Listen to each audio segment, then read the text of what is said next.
بسم اللہ الرحمن الرحیم۔ اللہ تعالیٰ کے فضل و کرم سے آج کی نشست ان بہت سے سوالات کا جواب ہے جو دنیا میں مختلف اطراف و اکناف سے موصول ہوئے ہیں، اور حقیقت میں یہ ان دوستوں کی مہربانی اور کرم ہے اور ان کی عنایت ہے کہ وہ اس قابل سمجھتے ہیں کہ یہاں سے کوئی تحقیق سے ثابت شدہ بات اور محنت کے بعد ایک فتوے کا مرتب ہونا اور اس پہ اعتماد، اور کوئی غلطی ہو جائے تو بلا تکلف بغیر تاخیر کے اس سے رجوع کر لینا، وہ ان اوصاف کو یہاں پر پاتے ہیں۔ آج کی اس نشست میں پہلا سوال ایک صاحب کا ہے اور انہوں نے اپنی اہلیہ کو 2 طلاقیں دی ہیں۔ بولنے والے کے لیے اور لکھنے کے لیے 2 طرح کے فتاوی ایسے ہیں کہ اندر سے دل گھبراتا ہے کہ اس موضوع پر کوئی بات کی جائے اور نہایت ناگواری محسوس ہوتی ہے،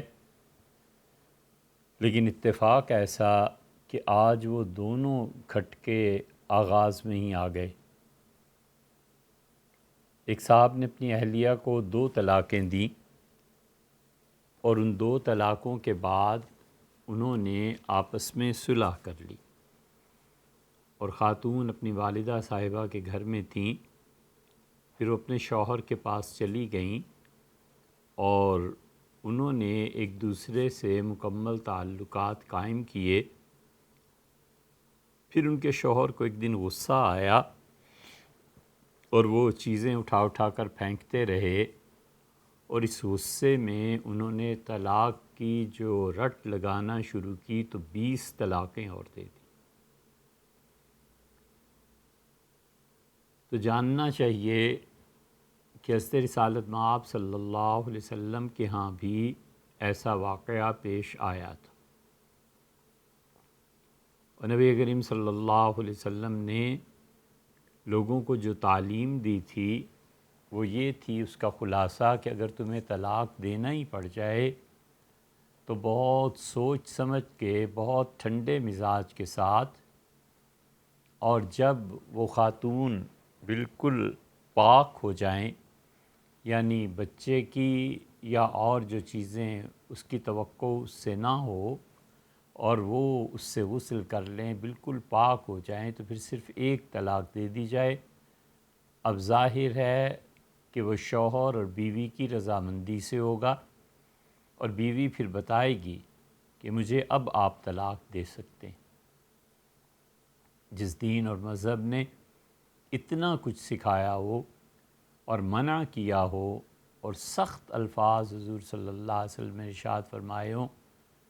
اب ان کا تو کچھ کہا نہیں جا سکتا، مگر لوگوں کو خدا کا خوف کرنا چاہیے، ڈرنا چاہیے، اور اس طلاق کے لفظ کو اپنی زندگی کی کوئی ڈکشنری اگر ہے تو اس سے نکال دینا چاہیے۔ اسی لیے عبداللہ ابن عمر رضی اللہ عنہما نے اپنی بیوی کو 1 طلاق دے دی تھی جب کہ وہ ایام میں تھیں، تو رسول اللہ صلی اللہ علیہ وسلم نے انہیں ڈانٹا تھا کہ تم نے اس کی عدت بڑھا دی، چاہے وہ چند دن ہی بڑھی ہو،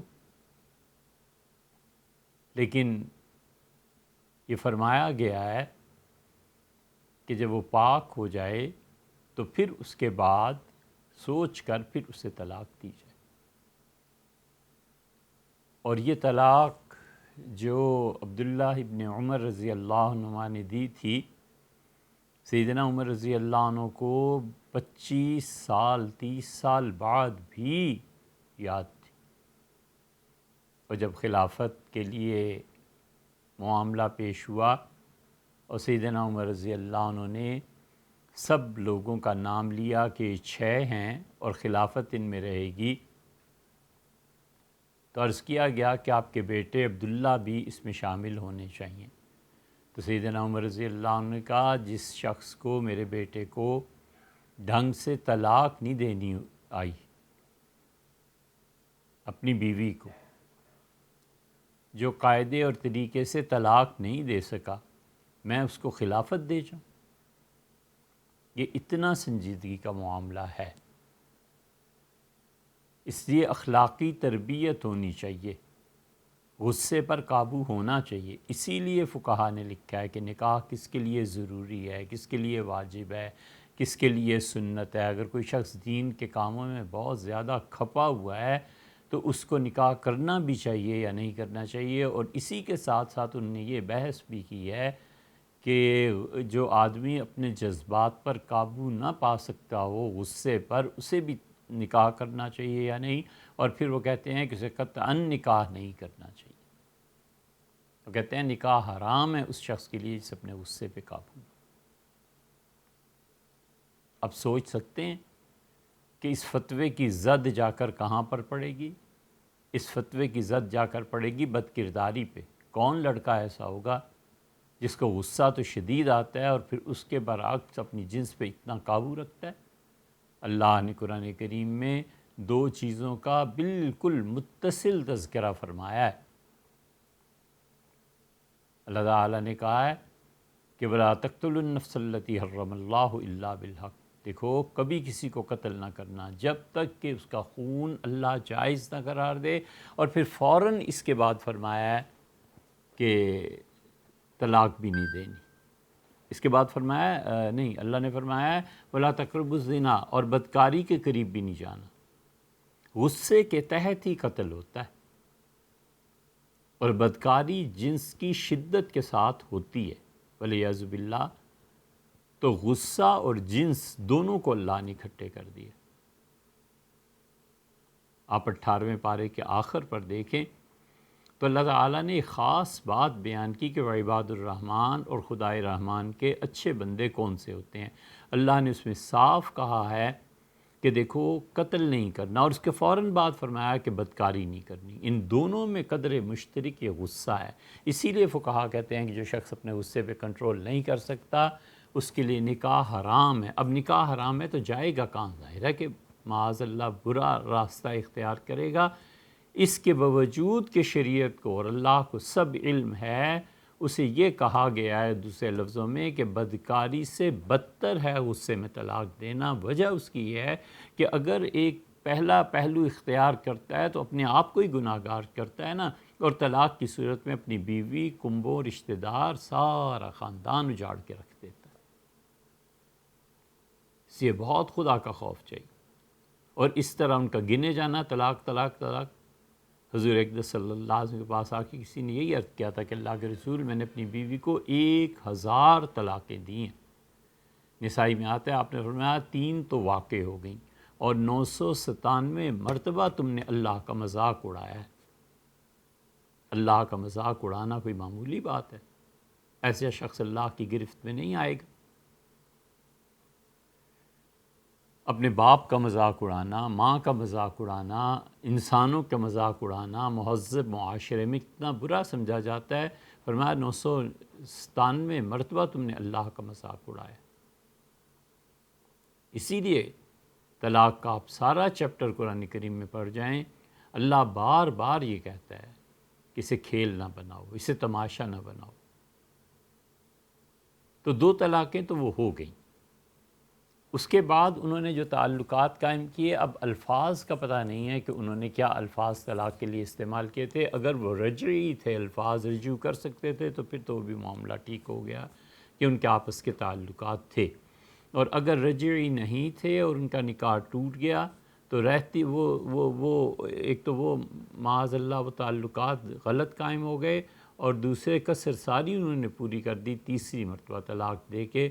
تیسری طلاق کے بعد اب ان دونوں کا آپس میں کوئی تعلق نہیں رہا، اور انہیں اگر وہ پہلی 2 سے نکاح ٹوٹ گیا تھا ایسے الفاظ تھے تو انہیں اللہ سے معافی مانگنی چاہیے، توبہ کرنی چاہیے، اور اب انہیں الگ الگ ہو جانا چاہیے۔ ایک مصیبت ہے 3 طلاق پہ علیحدگی کے فتوے، اور ایک دوسری مشکل یہ پیش آتی ہے کہ ایک صاحب نے کہا کہ ان کی ایک عزیزہ آئیڈیزم کی قائل ہیں، جیسے سوشلزم ہے، جیسے کمیونزم ہے، ایک آئیڈیزم بھی ہے، اور اس کی تشریحات میں جانے کی بجائے ہم وقت اس میں نہیں لگاتے۔ آپ بریٹانیکا میں نکال لیجئے کہ آئیڈیزم کیا ہے۔ 17ویں 18ویں اور 19ویں صدی یو ایس میں، برطانیہ میں یہ آئیڈیزم کی وبا بہت پھیلی ہوئی تھی، اب بھی ہے، جس کا لبابہ اور جس کا لباب اور جس کا خلاصہ اور لباب آپ اگر دیکھنا چاہیں گے تو یہ مل جائے گا کہ یہ لوگ اس بات پر بلیو کرتے ہیں کہ انسانی عقل تنہا کافی ہے کہ لوگوں کو اللہ تک پہنچا دے۔ وہ کہتے ہیں وحی کی کوئی ضرورت نہیں، نبوت کی کوئی ضرورت نہیں، حضرت رسالت پناہ صلی اللہ علیہ وسلم ہو یا موسیٰ اور عیسیٰ علیہ الصلوۃ والتسلیم ہو، کسی کی تعلیم کی کوئی ضرورت نہیں ہے، بلکہ یہ کافی ہے کہ ہم اپنی عقل کی بنیاد پر اللہ سبحانہ و تعالیٰ تک پہنچ سکیں۔ اور یہ آئیڈیزم اس معنی میں کر کے یہ کفر ہے، جس مرد و عورت کا طرز عمل یہ ہے اور اس کا عقیدہ یہ ہے کہ نبوت اور وحی کی ضرورت نہیں ہے، اور ہم محض اپنی عقل کی بنا پر اللہ کی معرفت حاصل کر سکتے ہیں، تو یہ اعتقاد کفر کا عقیدہ ہے۔ تیسرا سوال، ایک حدیث ہے، اور اس حدیث کو پہلے بھی سنایا تھا اجمالی طور پہ اور صرف اشاروں میں، کیونکہ بہت سی باتیں ایسی ہیں کہ آپ میں سے جو حضرات ایک مدت سے سنتے ہیں وہ جانتے ہیں کہ کبھی کبھی کوئی بھی روایت بالکل اس کا خلاصہ نکال کے آپ کے سامنے رکھا جاتا ہے، یا ٹو دا پوائنٹ جس چیز پہ بات کرنی ہوتی ہے وہی ہوتی ہے، اس کے علاوہ حدیث میں جو چیزیں ہیں اس کو ڈسکس نہیں کیا جاتا۔ تو اس کے بعد کئی طرف سے یہ کہا گیا کہ وہ پوری حدیث سنائیں، اور اس حدیث میں قصہ ہے سیدنا ابو بکر رضی اللہ عنہ کا اور سیدنا محمد صلی اللہ علیہ وسلم کا، ان دونوں کا، اور خواب کا مسئلہ ہے۔ یہ ہمارے سامنے اس وقت جو چیز موجود ہے یہ امام مسلم رحمۃ اللہ علیہ کی روایت ہے، اور مسلم رحمۃ اللہ علیہ نے یہ حدیث روایت باندھی ہے۔ آپ کو یاد ہوگا کہ کسی سلسلے میں یہ بات آئی تھی، خواب کی تعبیر کے سلسلے میں، اور سیدنا ابوبکر رضی اللہ عنہ نے تعبیر دی تھی، تو حضور اقدس صلی اللہ علیہ وسلم نے اس پہ ارشاد فرمایا تھا کہ کچھ صحیح ہے اور کچھ تعبیر نادرست ہے، اور اس پہ ابوبکر رضی اللہ عنہ نے قسم دی تھی۔ اس پہ بہت سے لوگوں نے اس پورے واقعے کے متعلق تحریر فرمایا ہے، حکم دیا ہے کہ اس کو بیان کرو۔ تو اس کے لیے بہت اچھا متن جس میں تقریباً وہ الفاظ پورے ہیں جو اور کتابوں میں آئے ہیں، وہ ہے صحیح مسلم۔ امام مسلم رحمۃ اللہ علیہ نے باب باندھا ہے، یعنی وہ احادیث جمع کی ہیں جو رسول اللہ صلی اللہ علیہ وسلم سے خواب کے بارے میں منقول ہیں، اور امام مسلم رحمۃ اللہ علیہ کا معیار امام بخاری رحمۃ اللہ علیہ سے بھی بلند تر تھا۔ یہ بات سمجھنی چاہیے، اسی لیے مغرب میں ہمیشہ اسپین، فرانس، افریقہ وہ صحیح مسلم کو بخاری پر ترجیح دیتے رہے، اور وجوہ کے علاوہ ایک وجہ یہ بھی تھی کہ امام بخاری رحمۃ اللہ علیہ اگر 2 راویوں کی بات کرتے ہیں تو ضرور یہ دیکھتے ہیں کہ ان کا زمانہ بھی تھا ایک ہی کہ نہیں، ٹائم ڈیفرنس تو نہیں تھا۔ مثلاً ایک آدمی ایک صدی میں، پہلی صدی میں بیان کر رہا ہے، تو پتہ چلا دوسرا آدمی جو تھا اس وقت وہ کہتا ہے پہلا تو انتقال کر چکا تھا، اور ان دونوں کے درمیان 10 20 30 سال کا فرق ہے، یہ پیدا ہوا اور وہ انتقال کر چکا تھا، تو وہ کہتے ہیں امام بخاری رحمۃ اللہ علیہ اور سب محدثین کہتے ہیں ایسی روایات کا اعتبار نہیں ہے۔ امام بخاری رحمۃ اللہ علیہ کہتے ہیں کہ ملاقات کا امکان ہو، ثبوت نہ ہو، امکان ہو تو بھی حدیث لے لینی چاہیے۔ امام مسلم کہتے ہیں ملاقات بھی ہونی چاہیے، صرف اتنا کافی نہیں ہے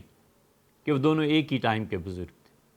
بلکہ یہ بھی ضروری ہے کہ دونوں کی ملاقات ثابت ہو۔ امام مسلم رحمۃ اللہ اور امام مسلم رحمۃ اللہ کا تقویٰ اور کمال ہے کہ انہوں نے صرف احادیث رکھ دی ہیں، ایک چیپٹر، پھر دوسرا، پھر تیسرا، پھر چوتھا، انہوں نے اس پہ باب بھی نہیں باندھا کہ میں جو کچھ اس حدیث سے ثابت کرنا چاہتا ہوں ممکن ہے رسول اللہ صلی اللہ علیہ وسلم کی مراد یہ نہ ہو اور قیامت میں اللہ کے یہاں پوچھ ہو جائے، تو اس لیے صرف میں احادیث رکھ دیتا ہوں۔ یہ تو ان کے کئی سو سال بعد پھر امام نووی رحمۃ اللہ علیہ نے ان ابواب کو باندھا ہے، عنوان دیا ہے کہ جتنی آگے 10 15 20 احادیث آ رہی ہیں یہ اصل میں کس چیز کے متعلق ہیں۔ تو انہوں نے اس کو باب کو باندھا ہے اور کہا کہ کتاب الرؤیا وہ خواب کا چیپٹر یا خواب کی تعبیرات، فی تعویل الرؤیا، یعنی خواب کی تعبیرات کیا ہوں گی، امام مسلم رحمۃ اللہ علیہ نے یہاں سے اسے شروع کیا۔ اور امام مسلم رحمۃ اللہ علیہ نے اس میں جو حدیث نقل کیا ہے وہ عبید اللہ بن عبداللہ کی ہے، اور عبید اللہ بن عبداللہ جو ہیں یہ اصل میں عبید اللہ بن عبداللہ بن عتبہ بن عبداللہ بن مسعود رضی اللہ عنہ، سیدنا عبداللہ بن مسعود رضی اللہ عنہ کی یہ نسل ہے، اور یہ وہ لوگ ہیں اور بھتیجے بھی ہیں ان کے، اس پہ الگ اسماء الرجال کی بحث ہے۔ وہ کہتے ہیں کہ حضرت عبداللہ ابن عباس رضی اللہ عنہما ان کی بھی روایت ہے اور ہے بھی ایسی صحیح، اور پھر حضرت ابو ہریرہ رضی اللہ عنہ کی روایت ہے، لیکن امام مسلم رحمۃ اللہ علیہ نے یہ ابن عباس اور ابو ہریرہ دونوں کو الگ الگ ذکر کیا ہے، تو بتانا چاہتے ہیں کہ یہ حدیث تمہیں ابو ہریرہ سے بھی ملے گی اور عبداللہ ابن عباس سے بھی ملے گی رضی اللہ عنہ، کان یحدث۔ وہ یہ بات بیان کرتے تھے کہ ایک آدمی حضور اقدس صلی اللہ علیہ وسلم کی خدمت میں حاضر ہوا، ہا و حدثنی، پھر وہ اسی سند میں تحویل کرتے ہیں کہ اچھا ابن عباس نے بھی کہا، ابو ہریرہ نے بھی کہا ہے، اچھا دیکھو اس میں ایک اور واسطہ بھی آتا ہے، وہ حرملہ ابن یحییٰ ان کی روایت کو لائے ہیں، حرملہ ابن یحییٰ تجیب قبیلے کے، یہ انہوں نے واللفظ لہو، اور جو میں حدیث بیان کر رہا ہوں یہ الفاظ کس کے ہیں؟ حرملہ بن یحییٰ تجیبی کے ہیں۔ جن لوگوں کا خیال ہے نا کہ حدیث صرف تاریخ ہی ہے اور اس سے زیادہ کوئی مقام نہیں ہے، انہیں یہ الفاظ دیکھنے چاہیے، واللفظ لہو، اور میں ان الفاظ کو بیان کر رہا ہوں جو مجھ سے بیان کیے ہیں حرملہ بن یحییٰ۔ تو حرملہ کی روایت جو ہے الفاظ وہ ہیں، اخبرنا ابن وہب، انہوں نے کہا کہ مجھ سے ابن وہب نے بیان کیا، انہوں نے یونس سے، انہوں نے ابن شہاب، کہ عبید اللہ بن عبداللہ بن عتبہ، یہ پھر آگے عبداللہ ابن مسعود رضی اللہ عنہ تک پہنچ جائے گی، انہوں نے یہ کہا کہ عبداللہ ابن عباس رضی اللہ عنہ یوں بیان کرتے تھے اس بات کو، یحدث ان رجلا اتی رسول اللہ صلی اللہ علیہ وسلم، ایک آدمی حضور اقدس صلی اللہ علیہ وسلم کی خدمت میں حاضر ہوا، فقال یا رسول اللہ، اور اسے کہا اللہ کے رسول، انی اری اللیل، میں نے رات کو خواب میں دیکھا ہے، فی المنامی، رات کو خواب میں دیکھا ہے۔ عربوں کے ہاں رات اور دن کا تصور، خاص طور پہ اہل لغت کے ہاں، جو چیز بھی دن کو بھی دیکھیں تو اسے رات میں، پچھلی رات میں شمار کرتے ہیں ظہر تک، ایک پچھلی پوری رات اور ظہر تک، جب سورج ڈھل جاتا ہے اس وقت کا یہ جو وقت ہے، اس پورے کو وہ اپنے ہاں لغت میں وہ اسے رات کہتے ہیں، اور پھر اس کے بعد جو بات آتی ہے وہ پھر کل گزشتہ کل جو روز گزر چکا اس میں۔ تو اسے کہا اللہ کے رسول میں نے خواب میں دیکھا، ذلہ بادل ہے، تنطف السمن والعسل، دو چیزیں اس بادل سے ٹپک رہی ہیں، ایک تو یہ ہے کہ گھی نچڑ رہا ہے، گھی اوپر سے نیچے کی طرف آ رہا ہے، والعسل، اور شہد ٹپک رہا ہے، تو گھی کا بہنا بھی بادل میں ہے اور شہد کا اترنا بھی بادل میں ہے، یہ دو چیزیں میں نے دیکھی ہیں۔ اور پھر اس کے بعد میں نے دیکھا فأری الناس، میں نے لوگوں کو دیکھا یتکففون منہا بأیدیہم، وہ اپنے ہاتھوں میں اس گھی کو بھی لے رہے ہیں اور اس مکھن کو بھی لے رہے ہیں۔ گھی عربوں کے ہاں ایسی چیز تھی جسے وہ سادہ روٹی سے لگا کے کھا لیتے تھے، اسی لیے قرآن کریم میں اللہ تعالیٰ نے زیتون کے تیل کی تعریف کی ہے، اور اللہ تعالیٰ نے فرمایا ہے کہ وہ لوگ کھاتے ہیں زیتون کے ذکر میں، اللہ تعالیٰ نے فرمایا کہ وہ زیتون کا تیل کھاتے ہیں ڈبو ڈبو کے، یعنی صرف زیتون کے تیل کے ساتھ اگر وہ کھانا کھانا چاہیں تو وہ اس میں روٹی کو ڈبوتے ہیں اور کھا لیتے ہیں، جیسے ہمارے ہاں لوگ دیسی گھی سے روٹی کھا لیتے ہیں، تو اللہ تعالیٰ نے وہاں اس کا ذکر کیا ہے۔ تو عربوں کے ہاں گھی بہت بڑی خدا کی نعمت تصور بھی کیا جاتا تھا، کھاتے بھی خوب تھے۔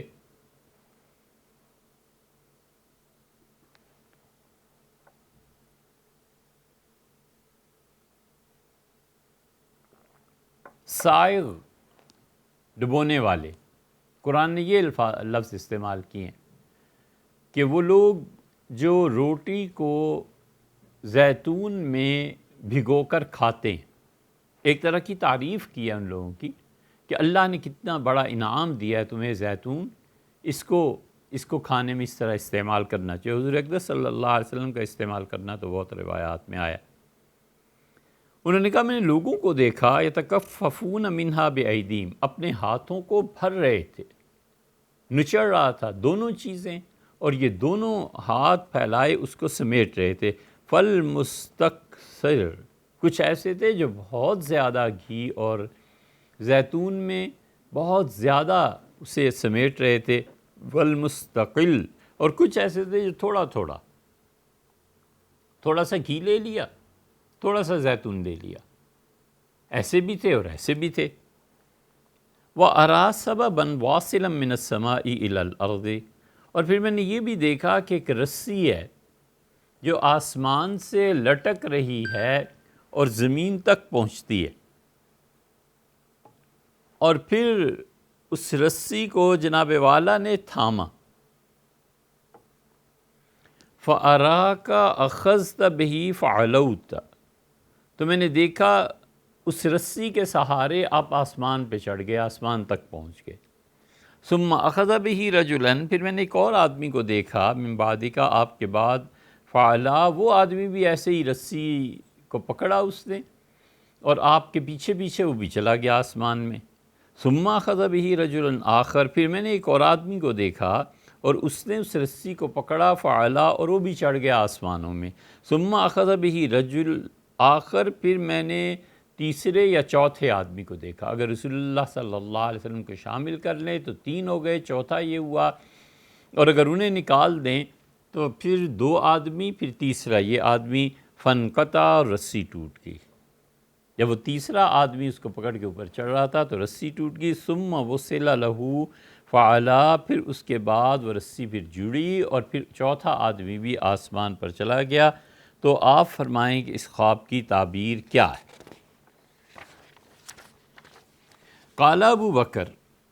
یہ خواب سن کے سیدنا ابو بکر رضی اللہ عنہ بولے اور عرض کیا کہ یا رسول اللہ، اللہ کے رسول، بے ابی انت، میرے والد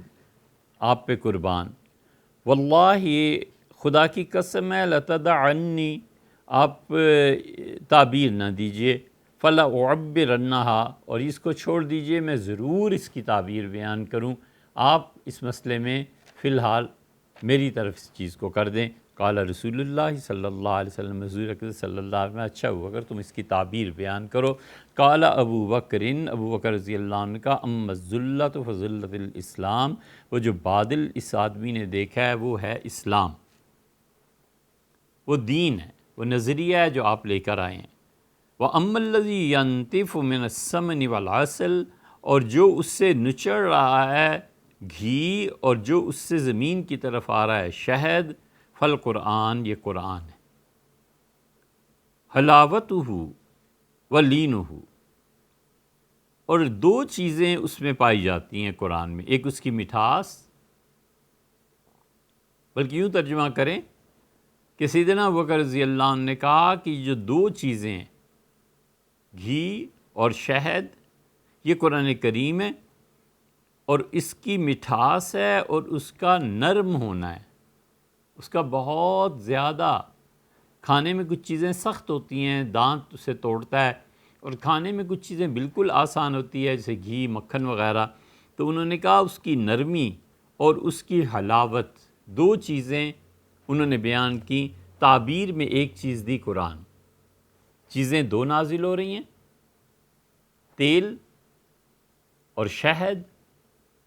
اور سیدنا ابوبکر رضی اللہ عنہ نے ایک ہی لفظ میں قرآن میں ان دونوں چیزوں کو سمو لیا، اور پھر کہا کہ قرآن میں حلاوت بھی ہے اور قرآن بہت نرم ہے، روانی ہے، اس میں پڑھتے چلے جاؤ، جیسے آپ سورہ رحمان پڑھتے ہیں، جیسے کوئی اور سورت ہے، بالکل روانی سے آدمی پڑھتا چلا جاتا ہے، اور مٹھاس بھی۔ وَأَمَّا مَا يَتَكَفَّفُ، اور جہاں تک لوگوں کا اس کو لینے کا تعلق ہے تو ان میں سے ایسے بھی ہیں فَالْمُسْتَكْثِرْ مِنَ الْقُرْآنِ، اور ایسے بھی ہیں جو قرآن کریم کو پڑھتے ہیں اور وہ بہت کثرت سے اسے لے رہے ہیں قرآن کریم کو، اور وہ لوگ جو تھوڑے ہیں تو وہ ہیں جنہیں قرآن سے کم دلچسپی ہے، تلاوت وغیرہ کم کرتے ہیں۔ وَأَمَّا السَّبَبُ الْوَاصِلُ مِنَ السَّمَاءِ إِلَى الْأَرْضِ،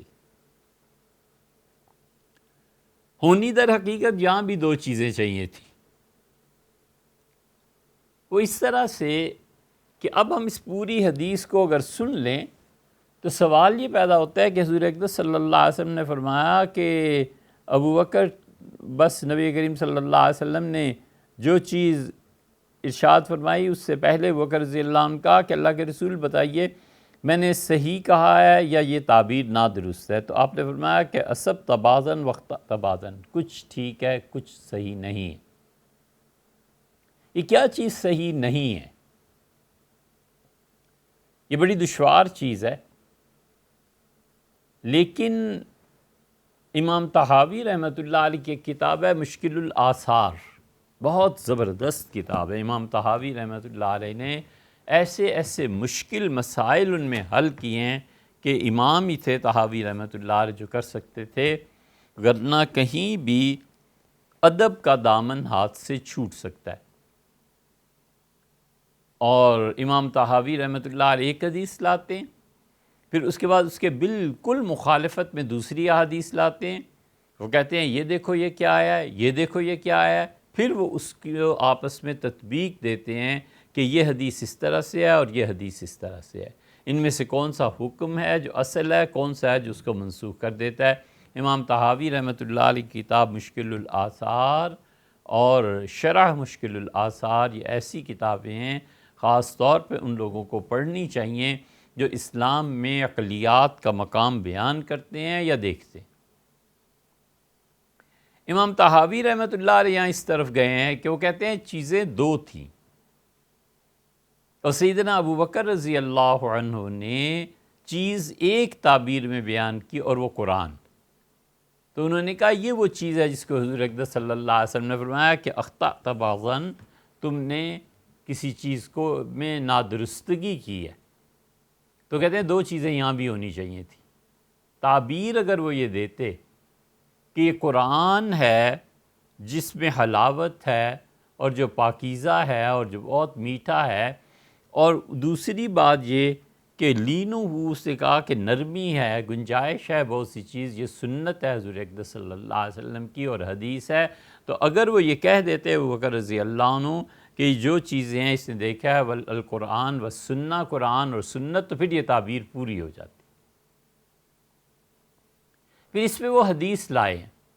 عبداللہ بن عمر بن العاص رضی اللہ عنہما کی، اور یہ حدیث شاید ہی آپ نے پہلے اس سے سنی ہو۔ امام طحاوی رحمۃ اللہ علیہ حدیث لائے ہیں کہ یہی اس جیسا خواب عبداللہ بن عمر بن العاص رضی اللہ عنہ نے بھی دیکھا تھا، اور عبداللہ بن عمر بن العاص رضی اللہ عنہما نے ایک دن حضور اقدس صلی اللہ علیہ وسلم سے کیا کہ اللہ کے رسول میں نے خواب میں دیکھا ہے کہ میرے ایک ہاتھ میں گھی ہے اور دوسرے ہاتھ میں شہد ہے، تو رسول اللہ صلی اللہ علیہ وسلم نے فرمایا تم تورات بھی پڑھتے ہو اور تم قرآن بھی پڑھتے ہو، تو یہ دو وحی ہیں، دو نور ہیں، چونکہ تم ان دونوں کو پڑھتے ہو تو اس سے اللہ تعالیٰ نے تمہیں دونوں چیزیں دی ہیں، شہد بھی فرما دیا اور گھی بھی فرما دیا۔ امام طحاوی رحمۃ اللہ علیہ اس حدیث کو لائے۔ اس لیے ہم ہمیشہ یہ کہتے چلے آئے ہیں کہ اگر کسی شخص نے انجیل اور تورات کو نہیں پڑھا، زبور کو نہیں پڑھا، وہ قرآن کریم کو سمجھ ہی نہیں سکتا، اسے ہوا نہیں لگ سکتی کہ قرآن کس جگہ کون سا لفظ کیوں لایا۔ اللہ تعالیٰ تردید کرتا ہے اور کمال کی تردید کرتا ہے، ایک لفظ بدل دیتا ہے، کہیں کچھ۔ سورہ آل عمران میں بھی اس کی ایک مثال ہے جو ہم نے دی بھی تھی کسی وقت میں،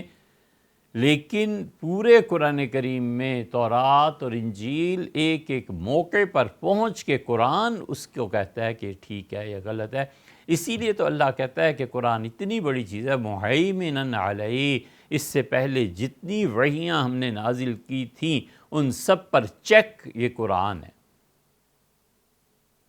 ان سب پر نگران قرآن ہے۔ قرآن بتاتا ہے کہ ان وحیوں میں کہاں کہاں تحریف ہوئی، کہاں کہاں بدل ہوئی۔ اور عبداللہ ابن عمر رضی اللہ عنہما تورات پڑھتے تھے، پہلے انہیں رسول اللہ صلی اللہ علیہ وسلم سیدنا عمر رضی اللہ عنہ کو منع فرما دیا تھا، اور پھر اس کے بعد وہ حدیث کینسل ہو گئی، یہاں رسول اللہ صلی اللہ علیہ وسلم نے تورات وغیرہ کو پڑھنے سے منع فرمایا تھا، پھر نبی کریم صلی اللہ علیہ وسلم نے اجازت بھی دے دی تھی، پھر وہ بھی حال آ گیا تھا کہ صحابہ کرام رضی اللہ عنہ کہتے ہیں ہم رات بھر پوری رات کھڑے رہتے تھے، حضور صلی اللہ علیہ وسلم ہمارے محلے میں تشریف لے آتے تھے، ہم باہر گلی میں کھڑے رہتے تھے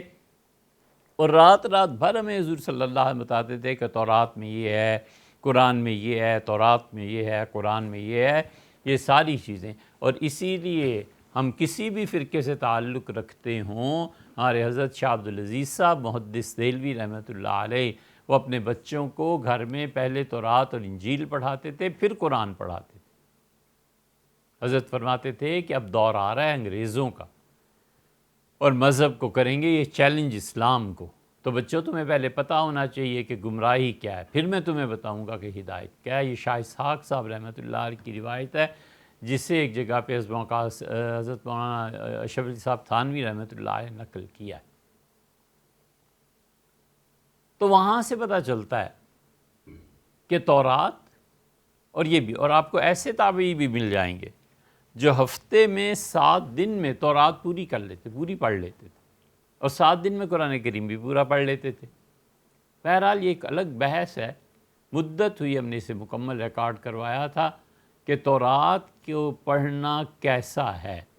وہ احادیث جو لوگ عام طور پہ بیان کرتے ہیں ان کی حیثیت کیا ہے، یہ ناسخ ہیں یا منسوخ ہیں، وہ ایک پوری ریکارڈنگ موجود ہے۔ تو حضور اقدس صلی اللہ علیہ وسلم نے 2 چیزیں بیان کی کیونکہ ان کے دونوں ہاتھوں میں تھیں۔ سیدنا ابوبکر رضی اللہ عنہ نے ایک چیز بیان کی۔ امام طحاوی رحمۃ اللہ علیہ کہتے ہیں کہ رسول اللہ صلی اللہ علیہ وسلم کا یہ فرمانا کہ تم نے کچھ چیز نادرست بیان کی ہے وہ یہاں کی بات ہے۔ یہ امام طحاوی رحمۃ اللہ علیہ کا یہ اپنا خیال، مطلب یہ کہ علماء اس طرف بھی گئے ہیں۔ علماء میں اس موقع پہ پہنچ کے ایک پورا گروہ ایسا ہے جو یہ کہتے ہیں کہ حضور اقدس صلی اللہ علیہ وسلم کی موجودگی میں خواب کی تعبیر بیان کرنے کی جسارت، یہ حضرت ابوبکر رضی اللہ عنہ کی طرف سے ایک گناہ بے ادبی ہے، نہیں کرنا چاہیے تھا انہیں۔ اسی کو رسول اللہ صلی اللہ علیہ وسلم کہ اخطا تھا، ایک چیز ایسی بھی ہے جو درست نہیں ہے، لیکن علماء نے اس کا جواب دیا۔ وہ کہتے ہیں انہوں نے تو سوال کیا تھا، اگر بے ادبی حضور اقدس صلی اللہ علیہ وسلم کی یا نامناسب ہوتا تو اسی وقت فرما دیتے کہ نہیں ابوبکر میں جواب دوں گا۔ جب انہوں نے اجازت دے دی، پھر پوری تعبیر ان کی سنی، پھر تبصرہ بھی فرمایا، تو اس میں کیا بے ادبی کا سوال ہے؟ ان علماء نے شدت سے اس پہ رد کیا ہے، ان کا جو کہتے ہیں کہ یہ ادب کے خلاف ہو گئی تھی۔ دوسری، بعض حضرات نے اس حدیث پہ بحث کرتے ہوئے یہ بھی لکھا ہے کہ سیدنا ابوبکر رضی اللہ عنہ کا اس کی تعبیر اس طرح سے دینا خود اس میں خطا ہوئی ہے، لیکن کہاں ہوئی ہے کچھ پتہ نہیں۔ اور تیسری وہ ہے کہ انہوں نے ایک قرآن سے تعبیر دی، 2 چیزوں سے تعبیر دینی چاہیے تھی، قرآن اور سنت۔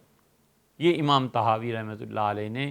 مشکل الآثار میں بیان کیا ہے، اور سند کے طور پہ دیکھا آپ نے، ایک حدیث آئی نا، دوسری حدیث پیچھے سے وہ بھی لے آئے۔ انہوں نے کہا یہی چیز وہاں پیش آئی تھی، اور رسول اللہ صلی اللہ علیہ وسلم نے 2 نوروں کی بشارت انہیں دی تھی کہ ایک ہاتھ میں تمہارے تورات ہے اور ایک میں قرآن ہے۔ صرف یہ نہیں فرمایا تھا کہ قرآن پڑھ رہے ہو یا وحی کو پڑھ رہے ہو۔ تو اس لیے وہ کہتے ہیں کہ حضور اقدس صلی اللہ علیہ وسلم نے جو خطا کا فرمایا وہ یہ ہے۔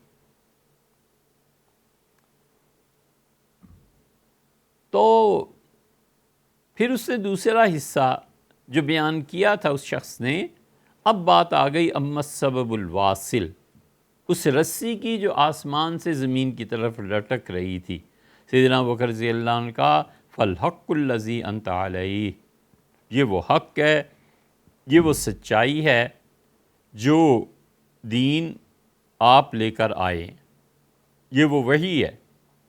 جس کو دے کر آپ کو بھیجا گیا ہے، یعنی قرآن کریم جو آپ پہ نازل ہوتا ہے۔ تاخذ بہ فیعلیک اللہ، اللہ تعالیٰ نے آپ کو بلندی دی، عروج پہ پہنچایا، یعنی مطلب یہ کہ وہ جو حصہ تھا اس کا کہ آپ نے رسی کو پکڑ لیا اور آپ اوپر تشریف لے گئے، تو یہ وہ حصہ ہے۔ ثم یاخذ بہ رجل من بعدک فیعلو بہ، اور آپ کے بعد جو آپ کے خلیفہ آئیں گے، جو آپ کے بعد آپ کے منصب پہ دنیاوی انتظامی امور کو چلانے کے لیے آئے گا، وہ آدمی بھی اس شان کا ہوگا کہ وہ بھی آسمان پہ چڑھ گیا، یعنی بالکل جس دین کو ٹھیک آپ لے کے آئے ہیں اس دین کے اس نے اتباع کر لی اور اللہ کے ہاں اس نے عزت پائی۔ پھر تیسرا آدمی یاخذ بہ رجلا آخر فیعلو بہ، وہ تیسرا آدمی بھی اپنے دور میں بالکل ٹھیک رہے گا اور جو دین آپ کے لے کے آئے ہیں اس کے حامی اور مددگار ہوں گے۔ ثم یاخذ بہ رجل آخر، پھر چوتھا آدمی جب اسے لے گا فینقطع بہ، تو وہ ٹوٹ جائے گا، قطع ہو جائے گا، یعنی وہ جو سلسلہ چل رہا ہوگا، نائب پھر اس کا نائب پھر اس کا نائب، اس سلسلے میں خلل واقع ہو جائے گا۔ ثم یوصل لہ فیعلو بہ، اور پھر اس رسی کو جوڑا جائے گا، اور جڑنے کے بعد پھر وہ رسی چوتھے آدمی تک پہنچے گی اور وہ بھی اسی طرح اوپر چلا جائے گا جیسے جناب والا تشریف لے گئے تھے۔ سیدنا ابوبکر رضی اللہ عنہ خود، پھر سیدنا عمر رضی اللہ عنہ خود، اور سیدنا عثمان، شہید یہ بھی ہوئے اور شہید عمر رضی اللہ عنہ بھی ہوئے۔ تو سوال یہ پیدا ہوتا ہے کہ رسی تو وہاں بھی ٹوٹی اور یہاں بھی ٹوٹی، پھر ایک کیوں؟ وجہ اس کی یہ ہے کہ سیدنا ابوبکر رضی اللہ عنہ نے جو بنیادیں رکھ دی تھیں اور حضور اقدس صلی اللہ علیہ وسلم کے جتنے مزاج سے وہ واقف تھے، عمر رضی اللہ عنہ نے اس پہ اسلام کی پوری بلڈنگ تعمیر کر دی اور نہایت سختی کے ساتھ ان احکامات کو نافذ کیا، کسی کو نہیں انہوں نے چھوڑا، چاہے ان کے خاندان کے لوگ تھے، سگا بیٹا تھا اور بہنوئی تھا، اس نے بھی کوئی بات ایسے کی تو حدود کا نظام انہوں نے مرتب فرما دیا، عوام کے لیے پوری ہمت کر کے انہوں نے بیان کیا اور انہوں نے کہا کہ میری رعایا میں ہر آدمی کو حکومت کی طرف سے اتنا غلہ ملے گا، اتنا گھی ہر مہینے دیا جائے گا، اور وہ دونوں پیمانے انہوں نے رکھے اور جمعے میں اعلان کیا کہ میں لکھ رہا ہوں اپنی ساری مملکت میں کہ اس ملک میں ہمارے ہر شہری کو اتنا گھی ملے گا اور اتنا آٹا ملے گا، اور پھر فرمایا اللہ اس امت کے کسی فرد کو بھی کوئی میرے ان دو پیمانوں سے کم گھی اور کم آٹا دے، اے خدا اسے برباد کر، بد دعائیں دیتے رہے۔ اتنی فکر تھی انہیں اپنی رعایا کی۔ خلافتیں ایسے تھوڑے ہی ہوتی ہیں، ریاست مدینہ ایسے ہی تھوڑا بن جاتی ہے۔ انہوں نے کہا اے اللہ اس سے کم جو کرے میرے طے شدہ پیمانے ہو اسے ہلاک فرما، اور اس کا نتیجہ یہ نکلا کہ لوگوں کے پاس گھر میں تیل کے کنستر جمع ہو گئے اور آٹے کے انبار لگ گیا بوریوں کا۔ تو رپورٹ دی گئی کہ حضرت آپ نے جتنا ایک فرد کے لیے مقرر کیا ہے اتنا نہیں کھا سکتا کوئی، آپ اس سے زیادہ دے رہے ہیں، حتیٰ کہ انہوں نے فرمایا بچوں کو بھی دو۔ اب بچے اتنا کہاں کھا سکتے ہیں؟ پھر اگلے دن تشریف لائے اور فرمایا میں رات سوچتا رہا،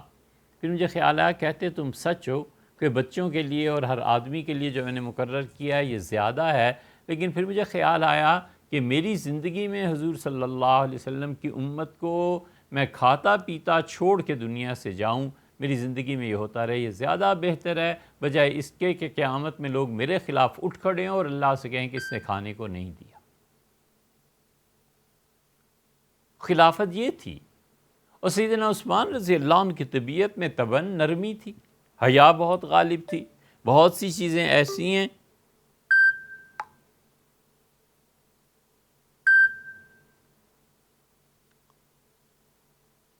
بہت سی چیزیں ایسی ہیں کہ حضرت عمر رضی اللہ عنہ کا اور حضرت عثمان رضی اللہ عنہ کا تقابل کسی نے کیا ہے۔ انہوں نے کہا کہ سیدنا عمر رضی اللہ عنہ اپنی مملکت میں وہ 10 گز آگے کفر تھا نا تو 9 گز پہلے ہی روک لیتے تھے، وہ لوگوں کو روکتے تھے کہ قطعاً آگے نہیں جانا۔ اور سیدنا عثمان رضی اللہ عنہ کہتے تھے یہ جو 9 گز روکتے ہیں یہ بھی تو اسلام ہی ہے نا، جانے دو لوگوں کو، عین حد پہ پہنچ کے فرماتے تھے اب آگے نہ جانا، اب آگے کفر ہے۔ تو انہوں نے کہا لوگوں نے ان کی نرمی سے ناجائز فائدے اٹھائے۔ یہ طبعی چیزیں ہیں، ہوتا ہی ہے ایسے۔ ظاہر ہے کہ ہمیں اس وقت خلافت پہ بات نہیں کرنی، لیکن سیدنا عمر رضی اللہ عنہ کا دور اس کے خواب کے مطابق بہت اچھا۔ پھر سیدنا عثمان رضی اللہ عنہ شہید کر دیے گئے۔ شہادت کے بعد جو خلافت آئی ہے سیدنا علی رضی اللہ عنہ کی، اس میں تو پھر فرق پڑنا ہی تھا، کیونکہ سیدنا علی رضی اللہ عنہ ایسے آدمی ہیں، امیر المومنین اپنی تمام منقبت اور اپنی تمام تر عظمت اور علو کے باوجود ان پر ظالموں نے کفر کا فتویٰ لگایا۔ وہ پہلے خلیفہ تھے جنہیں معاذ اللہ استغفر اللہ اس زمانے کے جو چھوکرے تھے، دو چار گویا جماعتیں پڑے ہوئے، محاورے کے طور پہ کہتے ہیں، نہ دین کا پتہ نہ دنیا کا پتہ، وہ بس رو الجنت میں چلو، جنت میں چلو۔ جنت کے نام پہ جا کر امیر المومنین سیدنا علی رضی اللہ عنہ کو شہید کر دیا۔ تو خلافت میں سیدنا علی رضی اللہ عنہ کو جو اپنے ملک میں ہی رہ کے جنگ کرنا پڑی، یہ بہت بڑا نقصان۔ تو اس لیے لیکن فجعلوا بہ، اوپر تشریف لے گئے۔ اسی لیے ہم کہتے ہیں کہ امیر المومنین رضی اللہ عنہ کی خلافت حق تھی، سیدنا علی رضی اللہ عنہ کی خلافت راشدہ تھی، وہی نہیں۔ ان کے بعد جو آئے ہیں سیدنا حسن ابن علی رضی اللہ عنہ، اگرچہ 6 مہینے رہے لیکن وہ خلافت راشدہ تھی۔ ادھر عبداللہ ابن زبیر رضی اللہ عنہ کی حکومت جو قائم ہو گئی تھی بنو امیہ کے خلاف، وہ بھی خلافت راشدہ کا حصہ ہے۔ عمر بن عبدالعزیز رحمۃ اللہ علیہ کی حکومت، وہ بھی خلافت راشدہ کا ایک حصہ ہے۔ حتیٰ کہ لوگوں نے یہاں تک لکھا ہے خلجیوں کے بارے میں اور ایک سلطان اورنگزیب عالمگیر رحمۃ اللہ علیہ کے بارے میں کہ یہ خلافتیں جو تھیں وہ خلافت راشدہ ہی سمجھی جائیں گی، اس بنا پر کہ انہوں نے اپنی حکومتوں میں اتنا کچھ عوام کے لیے انصاف، عدل اور ان کی معاشی حالات، ان کی تعلیم، ہر چیز اتنی کھلے پیمانے پر دی ہے کہ لوگوں کو خلیفہ وقت سے شکایت پیدا نہیں ہوئی۔ مصری ہیں جنہوں نے اورنگزیب عالمگیر رحمۃ اللہ علیہ کے متعلق یہ لکھا ہے، اور علامہ اقبال نے اسی لیے کہا ہے کہ ترکش مارا خدنگ آخری، ہماری ترکش جو تھی جس میں تیر جمع ہوتے ہیں، وہ تیروں کے ڈبے میں سے آخری تیر یہ اورنگزیب تھا جسے ہم نے چلایا تھا۔ 300 سال ہو گئے ہیں، اس سے بھی زیادہ، ویسا بندہ پھر پیدا نہ ہوا۔ تو وہ کہتے ہیں اسی سیدنا علی رضی اللہ عنہ، لیکن وہ نقش قدم پر چلے، اور کمال کی بات ایک مرتبہ ارشاد فرمایا میں وہی کام کرتا ہوں جو امیر المومنین سیدنا عمر رضی اللہ عنہ نے کیے۔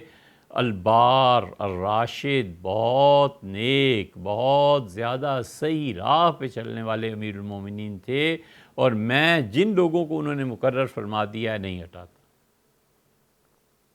اور جو ان کے احکامات تھے میں اس کی پیروی کرتا ہوں۔ آپ ان کی ساری خلافت راشدہ کو پڑھیے، چند ایک جگہوں پر انہوں نے اس کو کچھ رد و بدل کیا ہے۔ ایک مثلا حضرت معاویہ رضی اللہ عنہ شام میں تھے، اور سیدنا عمر رضی اللہ عنہ نے اپنے وفات سے پہلے فرمایا تھا کہ یہ تسامح ہوا ہے مجھ سے، اور سیاسی طور پہ مجھے ایسے نہیں کرنا چاہیے تھا، لیکن بس ہو گیا۔ ایک چیز وہ فرمائی تھی، ایک ریٹس جو ہوتے ہیں پیسے کے کم اور زیادہ ہونے کے اعتبار سے، حضرت عمر رضی اللہ عنہ نے قیمت گرا دی تھی، پھر سیدنا علی رضی اللہ عنہ سے بڑھا دیا تھا۔ ملک میں فائنینشلی جو تبدیلی آئی تھی وہ رسول اللہ صلی اللہ علیہ وسلم کے بعد حضرت ابوبکر رضی اللہ عنہ اور کاموں میں مصروف تھے۔ یہ پہلو کچھ ایسے ہو گیا تھا کہ مہنگائی بڑھ گئی تھی۔ سیدنا عمر رضی اللہ عنہ نے اعتراف کیا کہ ابوبکر رضی اللہ عنہ کے دور میں مہنگائی زیادہ ہو گئی ہے، اور میں یہاں پر اپنی مملکت میں اس ریٹ کو اس پہ رکھ رہا ہوں، اس کو اس پہ رکھ رہا ہوں۔ اور سیدنا علی رضی اللہ عنہ جب آئے تھے تو انہوں نے تبدیل فرما دیا تھا۔ یہ 2-4 چیزیں ہیں، وگرنہ وہی پالیسی جو سیدنا عمر رضی اللہ عنہ کے دور میں جاری تھی، وہی پالیسی سیدنا علی رضی اللہ عنہ کے دور میں رہی ہے۔ اگر کوئی ان دونوں حضرات کو گہرائی سے پڑھے گا تو اسے پتہ چلے گا۔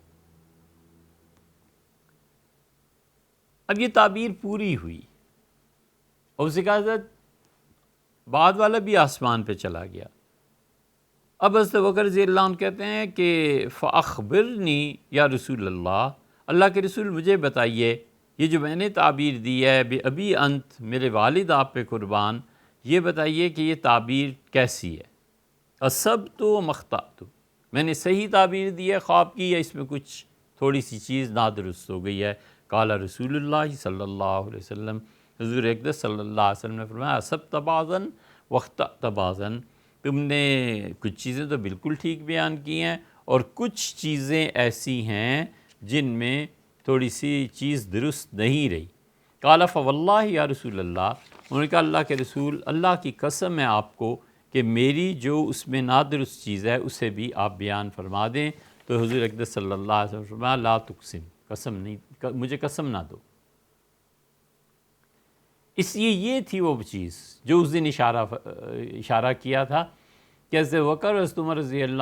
بکر اور حضور اقدس صلی اللہ علیہ وسلم یہ دونوں حضرات تعبیر پوچھتے تھے، تعبیر بتاتے تھے۔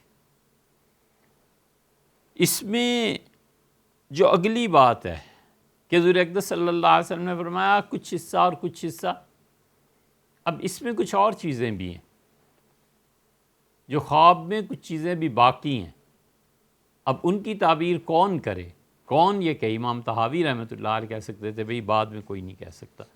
بہت مشکل ہے۔ تو انہوں نے رسول اللہ صلی اللہ علیہ وسلم کو قسم دی کہ اللہ کے رسول،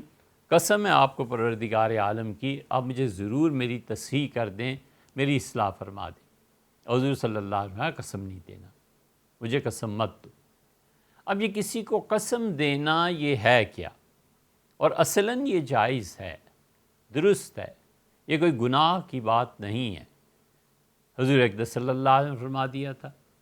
نبی کریم صلی اللہ علیہ وسلم کے بعد عبداللہ ابن عباس رضی اللہ عنہ کی روایت میں آتا ہے کہ سیدنا علی اور سیدنا عباس رضی اللہ عنہ وغیرہ یہ حاضر ہوئے تھے اور ان کا ایک معاملہ تھا، یہ حاضر ہوئے تھے حضرت بکر رضی اللہ عنہ کے پاس، انہوں نے کہا یہ چیزیں رسول اللہ صلی اللہ علیہ وسلم نے چھوڑی ہیں، یہ ہمیں دے دیں۔ حضرت بکر رضی اللہ عنہ نے کہا حضور صلی اللہ علیہ وسلم بس جیسے چھوڑ کر گئے ہیں میں اس میں کوئی تصرف نہیں کروں گا۔ پھر حضرت عمر رضی اللہ عنہ کا ابو بکر جیسے احترام، عزت رسول اللہ صلی اللہ علیہ وسلم کے ساتھ جو تعلق، جو چیزیں تھیں میں قطعاً ان چیزوں کو نہیں چھیڑوں گا۔ اور پھر اس میں بھی آتا ہے کہ حضرت عباس رضی اللہ عنہ کو قسم دی گئی کہ آپ اسے علی رضی اللہ عنہ کو دے دیں۔ تو اس سے معلوم ہوتا ہے کہ قسم دیا کرتے ہیں لوگ، قسم کی لاج بھی رکھ لیتے ہیں لوگ، اس پہ چپ بھی ہو جاتے ہیں، یہ ساری چیزیں ہیں، اس میں کوئی ایسی گناہ کی بات نہیں ہے۔ یہ تھی وہ مکمل حدیث جس کے متعلق آپ نے فرمایا تھا، حکم دیا تھا کہ اس حدیث کو پورا بیان کر دیں۔ تو رسول اللہ صلی اللہ علیہ وسلم کے دور میں یہ واقعہ پیش آیا اور روغن اور شہد یہ دونوں چیزوں کی تعبیر دی گئی تھی۔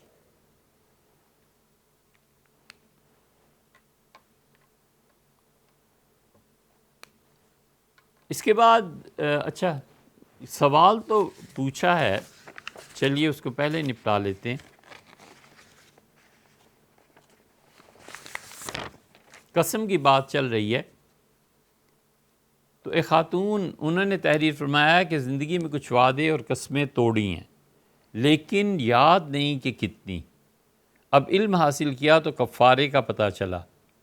لیکن قسمیں اور وعدوں کی تعداد یاد نہیں، تو اب کیا حل ہوگا؟ شامی رحمۃ اللہ علیہ نے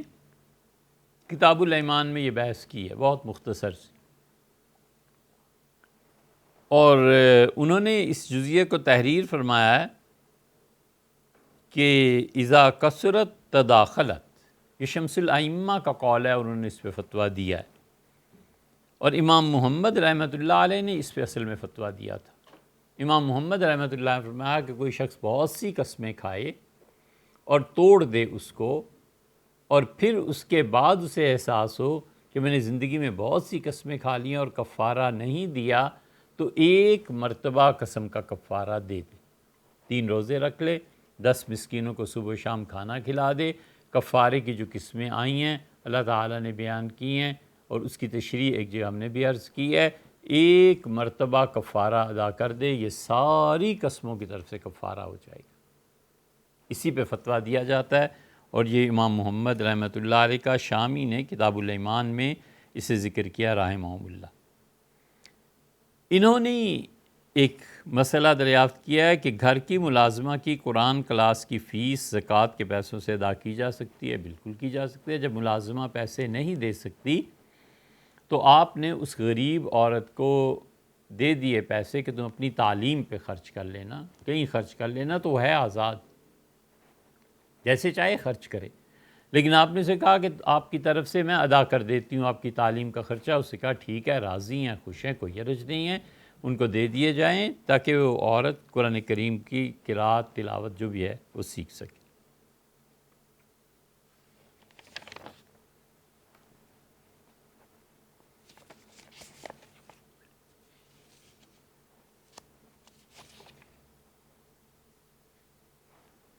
ایک نیا سوال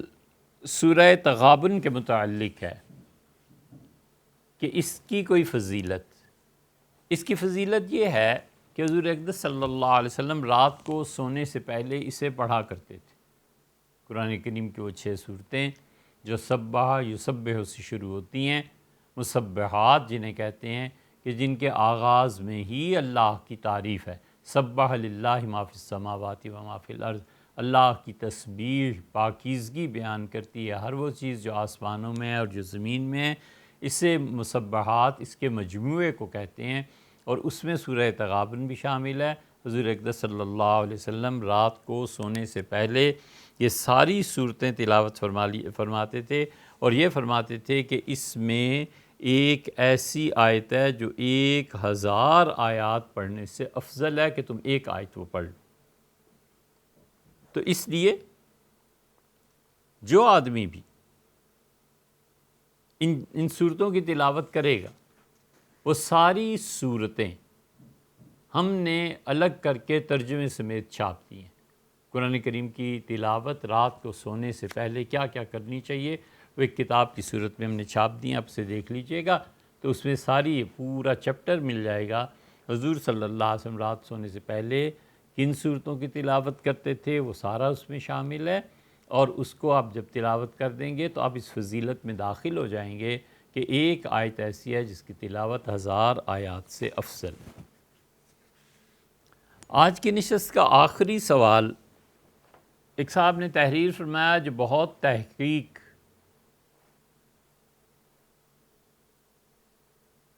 کے ساتھ ہونا چاہیے۔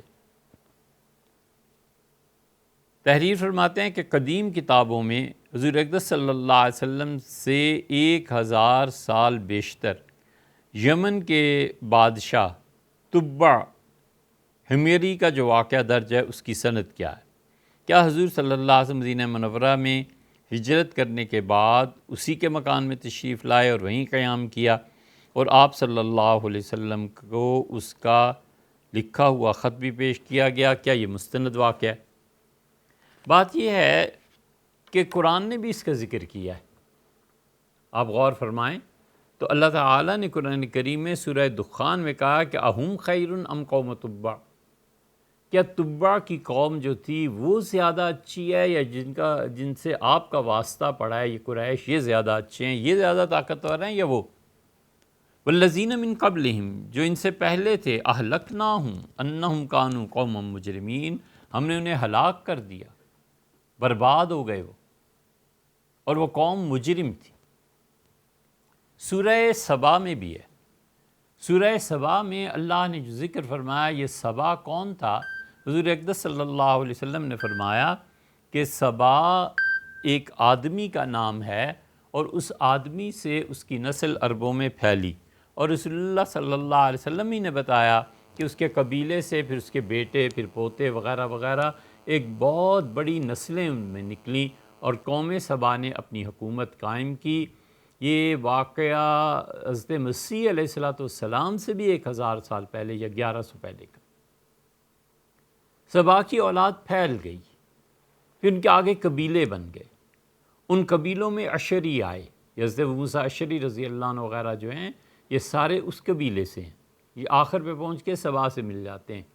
ہمیر ایک قبیلہ تھا وہ آئے، مزہج قبیلہ تھا وہ آئے، یہ ساری اصل وہاں جا کر ملتی ہے۔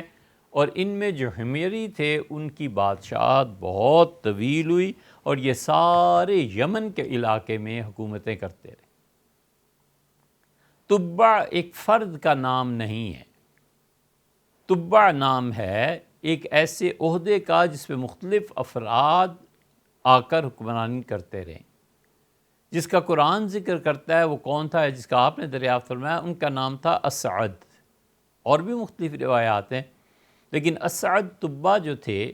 یہ یمن میں یہ سارے لوگ حکمران یہ کے بعد دیگرے آتے رہے۔ یہ ایسے ہی ہے جیسے ترکوں میں خاقان آتے تھے،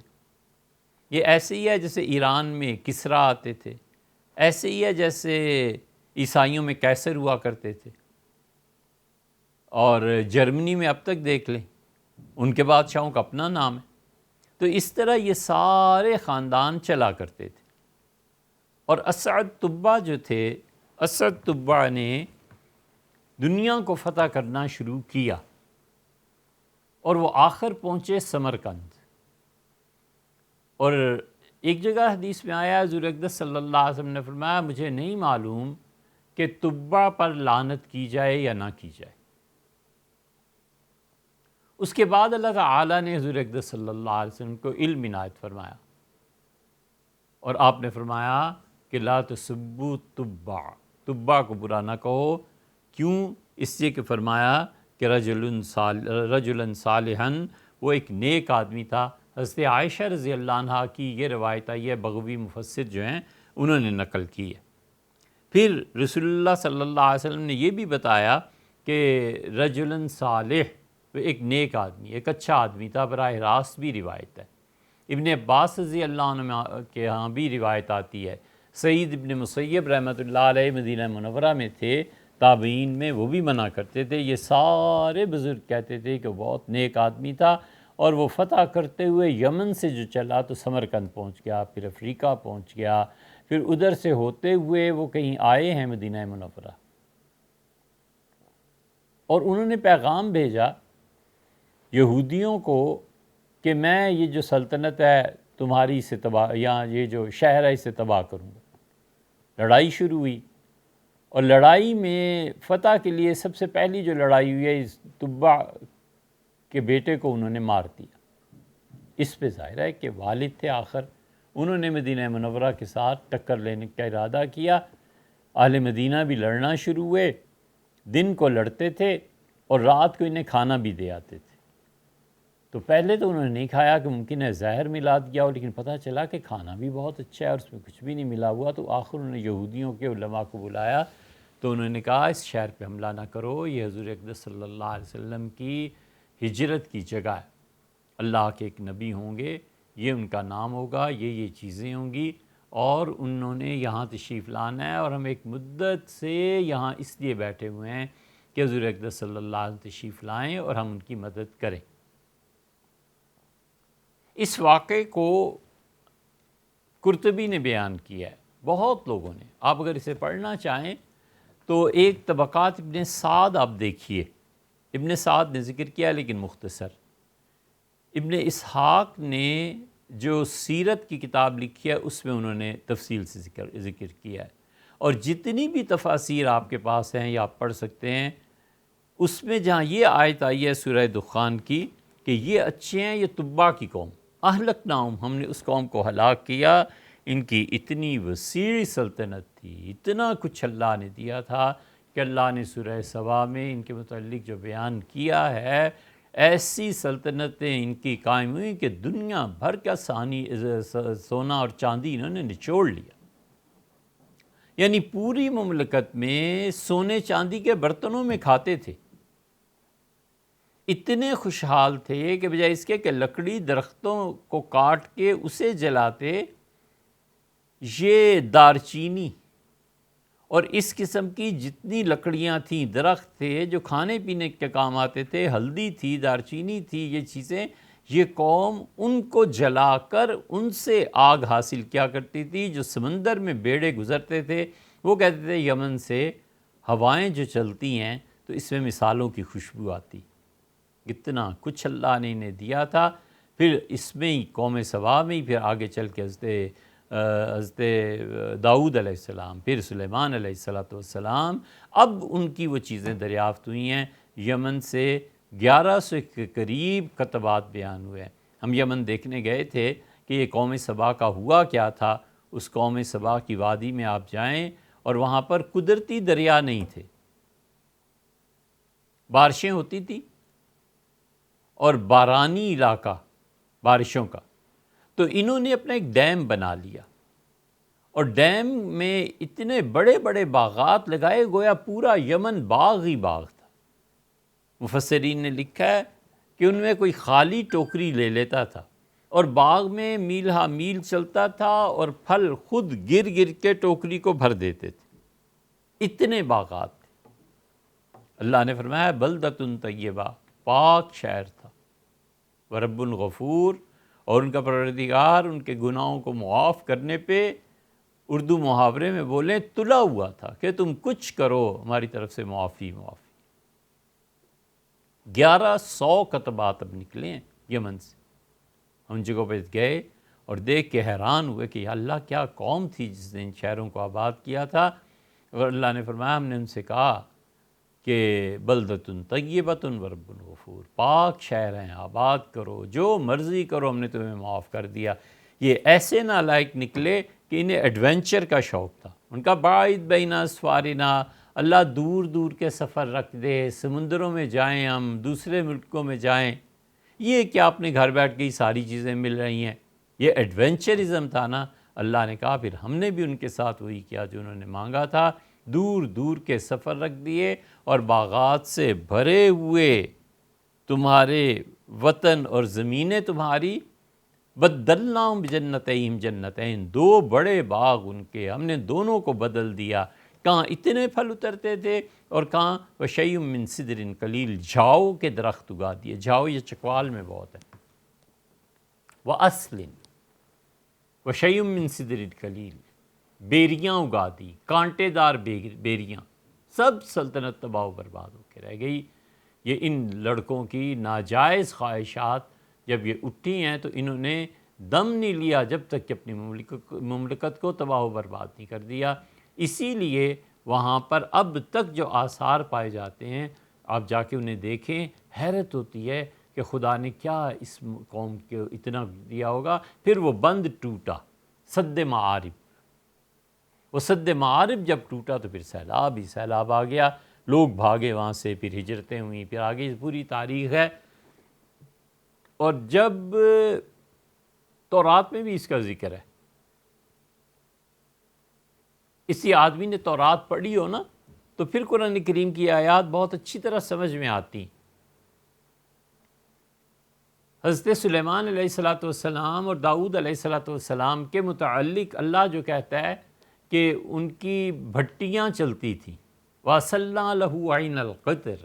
اور ہم نے داؤد کے لیے زمین سے پورا چشمہ پھوڑ دیا تانبے کا، اور تانبا پانی کی طرح ابلتا تھا زمین سے حضرت داؤد علیہ السلام کے لیے۔ اور پھر قرآن یہی بتاتا ہے کہ وہ کہتا ہے من تماثیل، اور پھر انہوں نے ان کی دیگیں بنائیں، انہوں نے بڑے بڑے بت بنائے، اور کیا کیا قداور چیزیں تھیں۔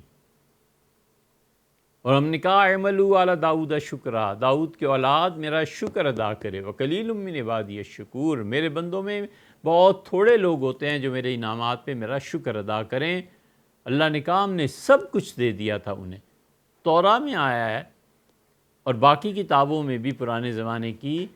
کہ بھٹیاں چلتی تھیں اور سونا اور چاندی اور ڈلے لا کے ڈالے جاتے تھے، اور ہیرے اور جواہرات کی وہ کثرت تھی کہ زمین پر کنکریوں کی طرح بچھائے جاتے تھے ہیرے اور جواہرات۔ اب بھٹیاں نکل آئی ہیں، آثار قدیمہ نے جو کھدائی کی ہے تو ہم نے وہ بھٹیاں دیکھی ہیں،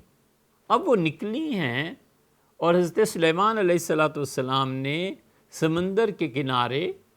ایسے انہیں لگوایا تھا کہ سمندر میں ہوائیں چلتی ہیں ساحل پہ، کراچی میں بھی آپ دیکھیں ساحل سمندر پہ ہوائیں چلتی ہیں، تو ایندھن جو تھا جلانے کے لیے ظاہر ہے پنکھے کہاں ہوتے اور کیا بیٹھ کے کر لیتا، وہ قدرتی ہوائیں جو چلتی تھیں تو وہ بھٹیوں کو دہکاتی رہتی تھیں، اور اس میں سونا، چاندی، تانبا، یہ سب چیزیں پگھلتی تھیں، اور یہ لوگ کام کرتے تھے۔ یہ قوم سبا کے احوال تھے، آپ نے اسے پڑھنا ہو تو طبقات ابن سعد میں تبا کو پڑھ لیں، اور ابن اسحاق کے ہاں پڑھ لیں، قرطبی رحمۃ اللہ نے بھی کچھ تھوڑی سی تفصیل دی ہے، اور قوم سبا کے متعلق بہت اچھی چیز اگر آپ پڑھنا چاہیں تو اس میں تفہیم القرآن بھی شامل ہے۔ مولانا مودودی نے سورہ سبا کی جو تفسیر ہے اس میں بہت اچھی تاریخی معلومات جمع کر دی ہیں جو حقیقت میں آپ کو انگریزوں کی تحقیق میں مل جائے گی۔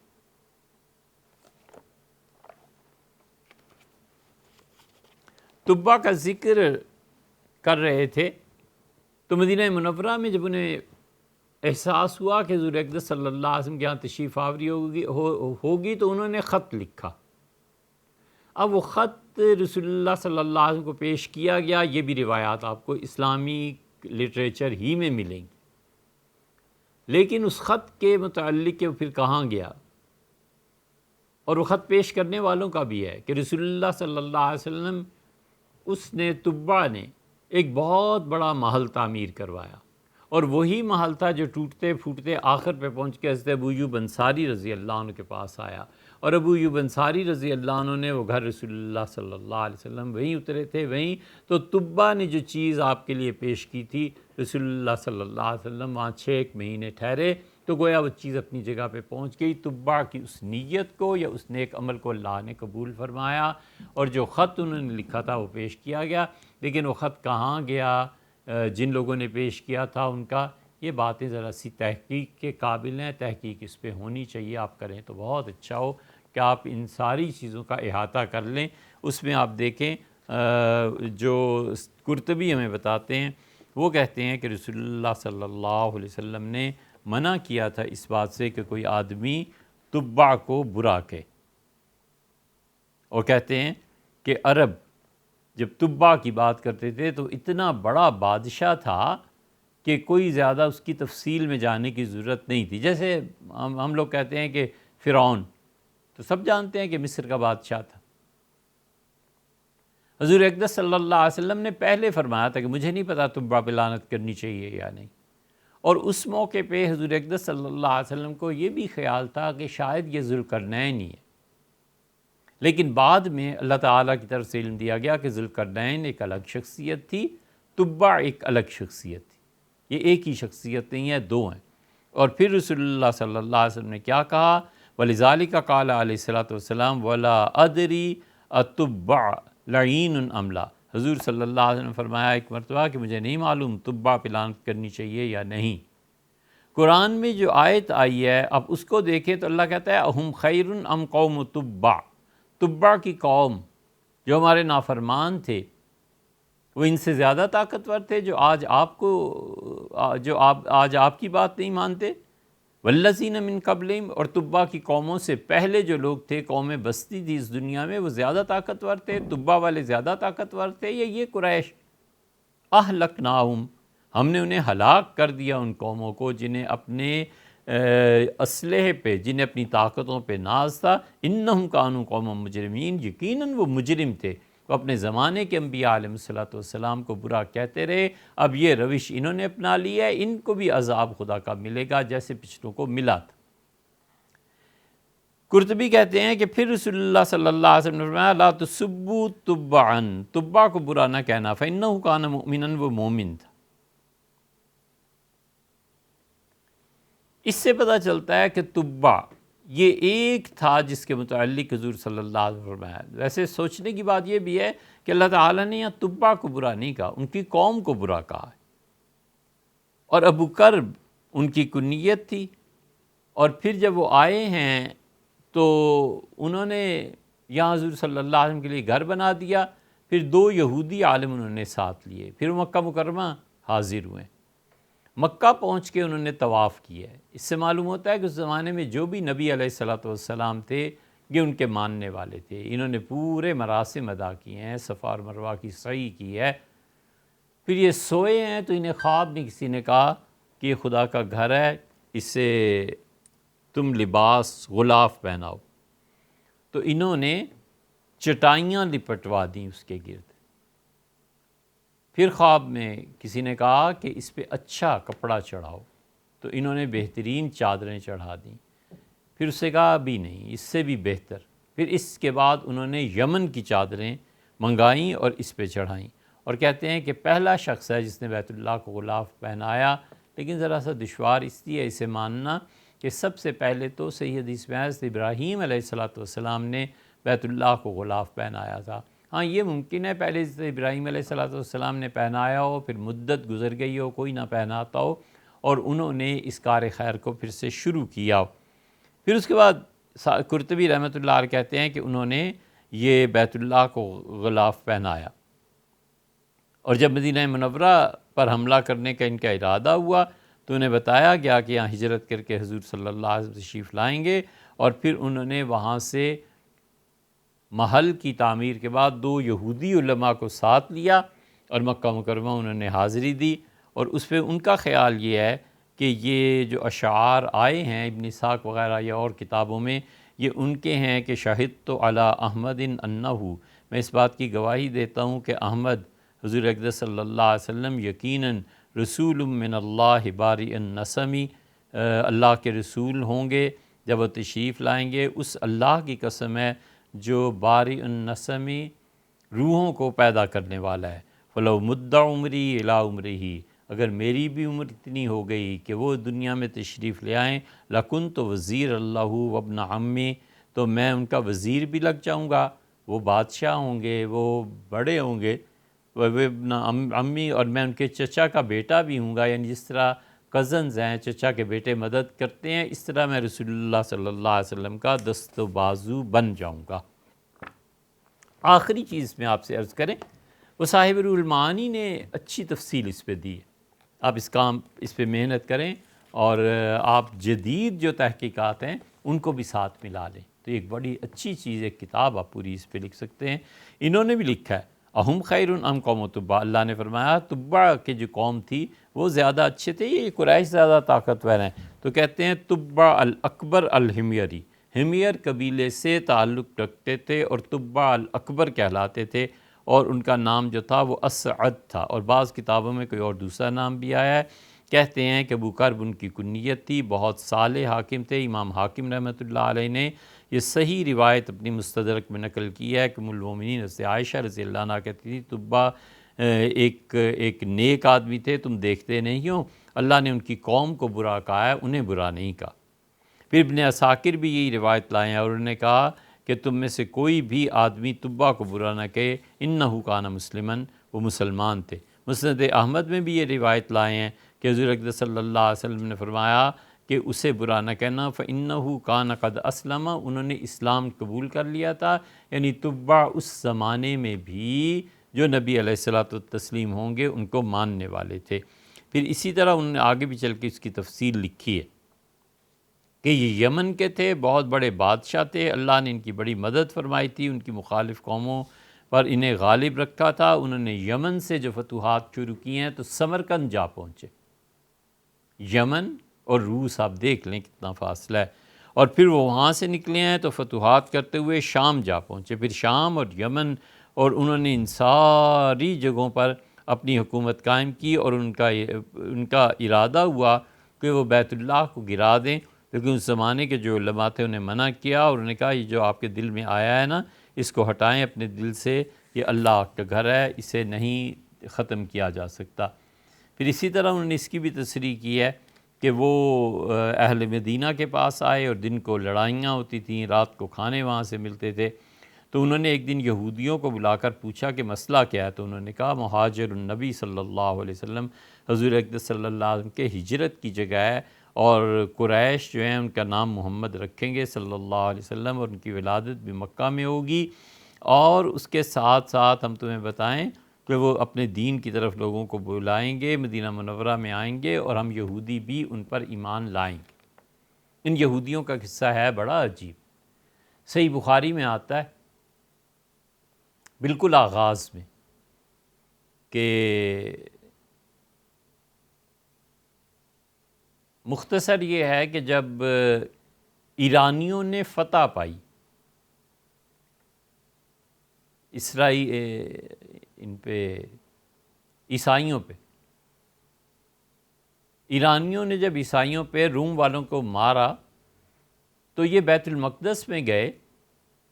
اور انہوں نے وہ صلیب جس کے متعلق کہا جاتا تھا کہ سیدنا مسیح علیہ السلام کو اس پہ پھانسی دی گئی ہے، بہت بڑا عیسائیوں کا نیکی اور تقوی اور محبت کا نشان، اسے اکھیڑ کے وہ ایران لے گئے۔ معاذ اللہ جسے کوئی حجر اسود دے جائے تو مسلمانوں کی کیا حالت ہوگی۔ ہرقل جو تھا اس نے طے کیا کہ کچھ ہو جائے وہ لے کے آنا ہے، پھر لڑائی ہوئی۔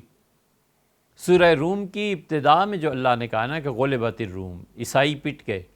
وَهُم مِّن بَعْدِ غَلَبِهِمْ، اور اس پٹنے کے بعد عنقریب وہ ماریں گے، اس وقت یہ پیشن گوئی اتنی ہی ناممکن تھی، اس سے بڑھ کر جیسے آج کوئی کہے کہ یوگنڈا ایک دن امریکہ کو توڑ دے گا۔ ٹائن بی نے جو ہسٹری لکھی ہے نا، اس میں آپ دیکھیے گا، اس نے لکھا ہے کہ اتنی بڑی بات تھی جو ناممکن تھی، اور یہ قرآن نے اسے بیان کیا تھا۔ لمبا واقعہ ایک جگہ ہم نے پورا ریکارڈ بھی کرایا ہے کہ مشرق نے مغرب کو کیا دیا، اس میں ہم نے بیان بھی کیا۔ تو خلاصہ یہ ہے کہ ہرقل جب ایران پہ غالب آ گیا تو اس نے وہ صلیب لے جا کر بیت المقدس میں نصب کر دی، اور اس نے پیدل ننگے پاؤں کئی 100 میل کا سفر کیا۔ یہ ایسے ہی جیسے ایران میں انقلاب آیا تھا تو حضرت امام رضا رحمۃ اللہ علیہ کی قبر پہ حاضری کے لیے جو شیعہ حکمران رضا بنے تھے، وہاں انہوں نے کوئی 800-900 میل پیدل ننگے پاؤں سفر کیا تھا، اس لیے کہ جن جگہوں میں عظمت ہوتی تھی، اللہ کا نام ہوتا تھا، سارے مذاہب میں پیدل لوگ جایا کرتے تھے اور ننگے پاؤں جاتے تھے۔ سیدنا عمر رضی اللہ عنہ، سیدنا علی رضی اللہ عنہ، یہ عیدگاہ میں جب جاتے تھے ننگے پاؤں جاتے، اس لیے کہ اللہ کے حضور میں حاضری تھی۔ یہ آپ کو مل جائے گا ہماری اپنی تاریخ میں۔ یہ جو ہمارے ہاں ملنگ جنہیں کہتے ہیں، یہ ننگے پاؤں جا رہے ہوتے ہیں، پھر رہے ہوتے ہیں، اس کی اصل یہی ہے کہ جتنے بھی مذاہب تھے اسلام سمیت، کسی پاک جگہ پہ جانے کے لیے وہ اپنا اعزاز سمجھتے تھے کہ خدا کیا وہ ننگے پاؤں حاضری دے۔ تو ہرقل آیا، اس نے نصب کیا پھر اسی صلیب کو، اور وہ رات کو اس نے کہا میری چارپائی باہر بچھا دو۔ جب بچھائی گئی تو اس نے ستاروں کو دیکھا، رات دیکھتا رہا، غور کرتا رہا، اور اس نے پھر اپنے ایک دوست کو خط لکھا ذاکر کو کہ